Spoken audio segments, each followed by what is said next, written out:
estamos solos, hablaremos de una mujer que siempre me ha gustado, Isabel de Angulema. Estamos en el siglo XII, en Francia. Era la hija del conde Aimar III y de Alicia de Courtenay. Era hermosísima Isabel, y tan hermosa era que sedujo a uno de los caballeros más ricos, más valientes y más poderosos de Francia, Hugo de Lusignan, el conde de la Marche. Bueno, Hugo se enamoró de Isabel. Descripción de los cronistas de la época de Isabel de Angulema. Era de cuerpo delgado, pero ya con todas las curvas deseables de una mujer. Isabel sabía cuán hermosa era, cuánto podía hacerse desear y cuáles eran sus armas que como mujer podían conquistar a todo lo que su ambición quisiera. Se comprometió nomás con Hugo de Lusignan, pero en aquel tiempo ocurrían algunos sucesos políticos de importancia. Angulema, como otras regiones de Francia, estaba bajo el dominio inglés, no porque los ingleses hubieran tomado ese territorio, sino porque las naciones no estaban del todo constituidas como ahora. Todo estaba muy mezclado. Miren, la corte inglesa no hablaba inglés. El rey de Inglaterra no hablaba ni siquiera francés. Hablaba una lengua del sur de Francia, la región del Languedoc.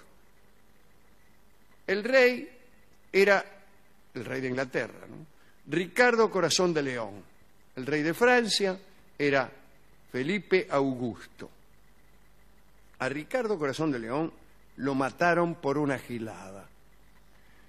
Había vuelto de las cruzadas, vivito y coleando, incluso había sido capturado por sus enemigos en Austria, la madre había pagado el rescate, o sea, había sobrevivido a mil y una. Y una tarde, casi de puro aburrido, le puso sitio a una ciudad de segundo orden.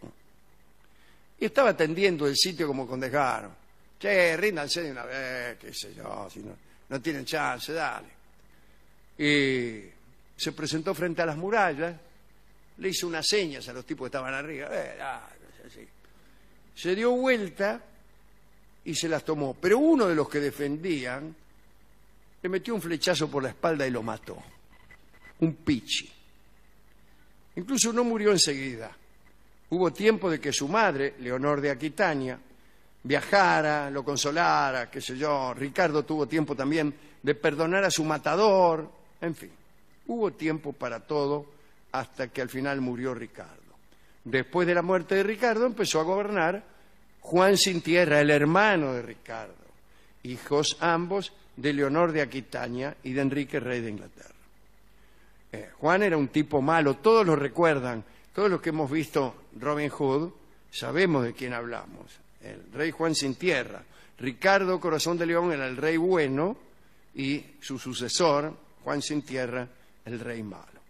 Muy bien, este rey Juan le había prometido a Isabel y a Hugo de Lusignan, que eran dos nobles franceses, salirle de padrino en el casamiento que se hacía en Aquitania, que casualmente estaba, no en Aquitania, en Angulema, que casualmente estaba bajo el dominio inglés. Muy bien, día del casorio. Todos los habitantes de Angulema y llenan las calles, fiesta, el novio ansioso, manjares de vino para todos, manjares y vino para todo el mundo, un cortejo nupcial que llega a caballo, que eso, llegan a la iglesia, van desmontando, ahí se pone Hugo en el altar, ¿no es cierto?, cupiéndose las manos, preparándose para el casamiento. El cura, y vienen entrando la bella novia y el rey de Inglaterra, Juan, que la tiene que conducir hasta el altar. Muy bien, todo fenómeno. Aparece la novia de la mano de Juan, empieza el recorrido. Cuando llega frente al altar, el rey Juan no la suelta. Hugo de Lusignan no entendía nada. Por ahí el rey Juan los hace callar a todos. Silencio, dice. Y le dice al cura, Cásenos de inmediato. Declaro mi voluntad de tomar a esta mujer como esposa ahora mismo.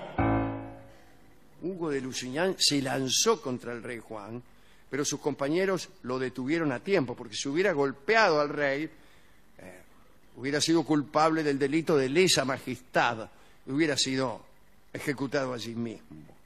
Bueno, mientras Hugo y sus amigos salían de la iglesia ahí maldiciendo, Juan le ordenó al obispo que iniciara, era un obispo en realidad, no era un cura, ¿no?, el que oficiaba el matrimonio.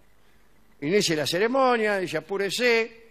Bueno, se las tomó Juan con la mina, con Isabel de Angulema. Se fueron a Westminster y allí vivieron. Se las ganó. Vivieron una apasionada luna de miel. Isabel le ofreció a su esposo cuantas expresiones amatorias deseaba, por muy extravagantes que le parecieran. En fin, en octubre de ese año Isabel fue coronada reina de Inglaterra. Bueno, era un buen negocio para ella. De casarse con un conde pasó a ser la reina. Ahora bien, Hugo de Lusignan empezó a reclamar. Fue a la corte de su rey, que era el rey de Francia, Felipe Augusto. Reclamó, mire lo que me hizo este tipo, qué sé yo. Pero no hubo asunto. El rey le dijo, mire, una vez que se cobra, ya no hay más reclamo. Una vez que usted se retira del mostrador, dice, no hay más reclamo. Pero Felipe Augusto, enojado, si bien no pudo hacer nada con respecto al casorio, envió ejércitos y se adueñó totalmente de Anjou, de Bretaña y de otras regiones. Anduvo por Normandía y eran muchas regiones que pertenecían al rey de Inglaterra, cayeron una por una bajo el poder del rey de Francia. E Isabel, que ahora era la esposa del rey de Inglaterra, le decía, ¿por qué no defendés todas esas plazas, todos esos feudos? Y él le dijo, ¿ma qué me importa? Dice. Él era malo, le gustaba hacerla sufrir. Un día le dijo, ¿te acordás de tu novio? Bueno, se casó, le dijo. Y era verdad, se había casado Hugo de Lusignan y a Isabel no le había gustado nada, porque era una mujer que quería que todos estuvieran detrás de ella. Bueno, como algunas que uno conoce. Se enojó tanto por la noticia que le dio Juan, que también se enojó con el rey y no le abrió la puerta de sus aposentos por un buen tiempo. Y después de ya para completar el enojo, se las tomó a Angulema de viaje. Tenía 20 años Isabel. Hasta ese año nunca le había sido infiel a Juan, pero cuando llegó a Angulema, su tierra natal, Juan estaba tan lejos que dijo Masi, el famoso masismo del que tanto se habla.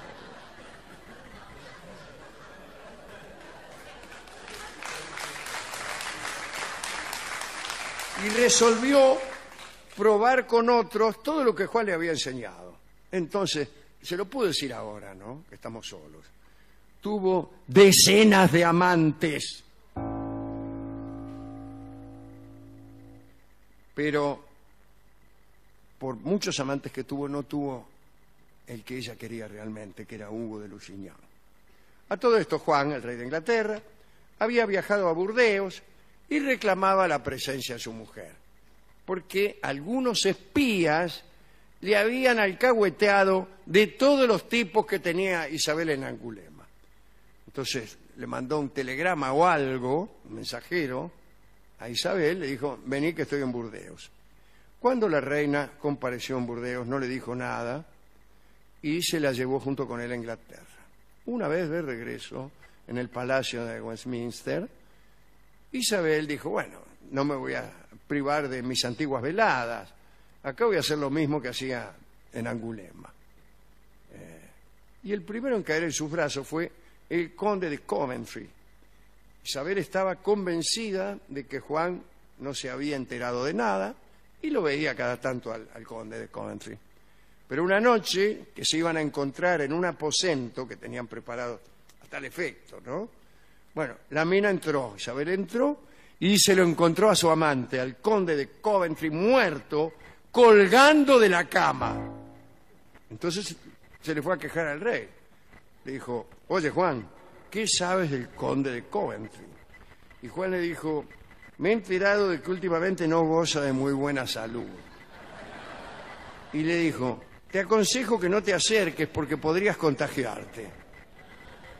Cuando Isabel volvió a su habitación, el cadáver de Coventry ya no estaba. Después dijeron que había muerto en un duelo. Aquella noche, Isabel, furiosa, para vengarse, sedujo a un trovador recién llegado de Aquitania y tomó toda clase de precauciones. A la tercera cita volvió a encontrarlo, mejor dicho, lo encontró a este nuevo, otra vez colgado del dosel de la cama, y ahí ya no preguntó más nada. Desde aquel día decidió estar solamente con su marido. Le dio 4 hijos, uno de ellos el que heredaría el trono, Enrique III. Mientras tanto, Juan llevaba los asuntos de Estado, que era un desastre. Los nobles estaban furiosos, guerra civil. Una fracción de nobles contrarios a Juan invitó a Luis, que era el hijo de Felipe Augusto, el rey de Francia, a ocupar el trono inglés. Bueno, este muchacho, Luis, el hijo de Felipe Augusto, desembarcó en Kess con un gran ejército y Juan sin tierra se tuvo que fugar, se escondió. Isabel iba con él y estaba indignada por el poco valor de su marido. Mientras se escondía le decía, bueno, es que sos un cobarde. Nadie te toma en serio. Juan era un tipo muy cobarde, hasta que la tarde del 18 de octubre de 1216 dejó de serlo, porque después de un atracón de comida y de bebida se murió. Muchos historiadores dicen que fue envenenado por la propia Isabel. Después vino la paz, Enrique III fue coronado rey de Inglaterra, tenía solo 9 años. Viuda Isabel, ¿qué hizo? Se volvió a Francia, a su antigua Angulema. Olvidó su título de reina de Inglaterra, adoptó el de condesa, ya que su padre, el conde de Angulema, se había muerto, y se quedó allí. Y empezó a decir, más sí, voy a tener más amantes. Por ahí se lo encontró, ¿saben a quién? A su antiguo novio, Hugo. Pero Hugo estaba casado, no le dio bolilla. Y ella, durante años, Angulema se convirtió en la corte más alegre de Francia. Isabel no dejaba de organizar fiestas de todo tipo, bailongos, ahí no dejaba títere con cabeza. Un día, desde su balcón, Isabel vio cómo se aproximaba un caballero totalmente vestido de negro. Era Hugo de Lusignan, que había enviudado, mirá lo que son las cosas, y venía a pedir su mano. Se casaron en 1220, en la misma iglesia en donde ya lo habían intentado una vez. Y esta vez no pasó nada. Fueron felices durante muchos años, tuvieron 2 hijos, vivieron en Poitou, pero la verdad es que Isabel nunca dejó de tener amantes, y así fue la vida de esta mujer. Hugo se fue un día a las cruzadas y se murió. Isabel, por su parte, se refugió en un convento, en la abadía de Fonterrol, un lugar de rezo, que estaba regenteado por una abadesa, pero la abadesa tenía una conducta muy impropia y parece que así se hacía de todo menos rezar. Además era una abadía mixta y allí vivió los años que le restaban de vida y los aprovechó lo mejor que pudo. Meditar y meditar nuestra querida Isabel de Angulema, que ni aún recluida en un convento se privó de nada. Esas son minas por las que uno pierde la cabeza. Me gustó. Y me gustó también cómo Juan se la afanó siendo padrino. Por eso yo, llegado el caso, pondría como padrino a un viejo feo y sin plata. Pero así todo nadie puede decir, de este padrino no he de beber. Atención, jóvenes novios, Nadie está seguro, ni siquiera dentro de la iglesia.